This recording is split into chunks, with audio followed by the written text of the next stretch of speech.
Some other noteworthy characteristics about the Proverbs 31 woman is that she divides her assets among many, and she knows how to redeem the time. So she has multiple streams of income, and we know this because she has portions for her female servants, and she evaluates a field and buys it and plants a vineyard with her earnings. We also can see that she makes and sells linen garments and delivers belts to merchants. So one of the cross-references about the vineyard brings us to Matthew 21:33. And it says, "Listen to another parable. There was a man and a landowner who planted a vineyard, put a fence around it, and dug a winepress in it, and built a watchtower. He leased it to tenant farmers and went away." So he leased it out and went away.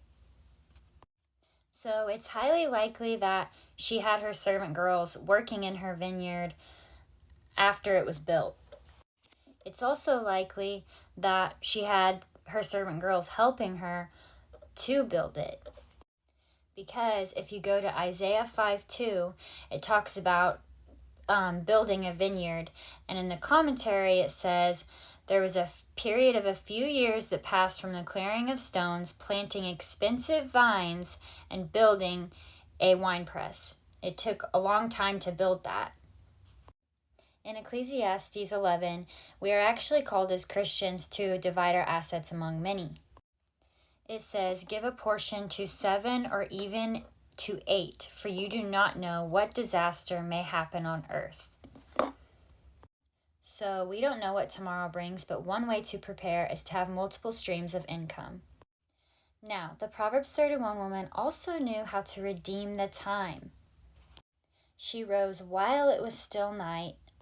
She undoubtedly made the best use of her time, and we know that because she blessed everyone around her. If she was not making the best use of her time, she would be wasting her time and she wouldn't have been blessing anyone. Ephesians 5:15 says, "Pay careful attention then to how you walk, not as unwise people, but as wise, making the most use of your time, because the days are evil.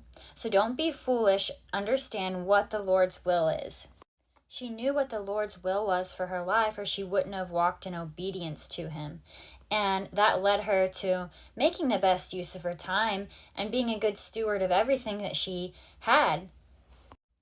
God calls us to do the same things, to walk in wisdom and be wise with the blessings he's poured out on us.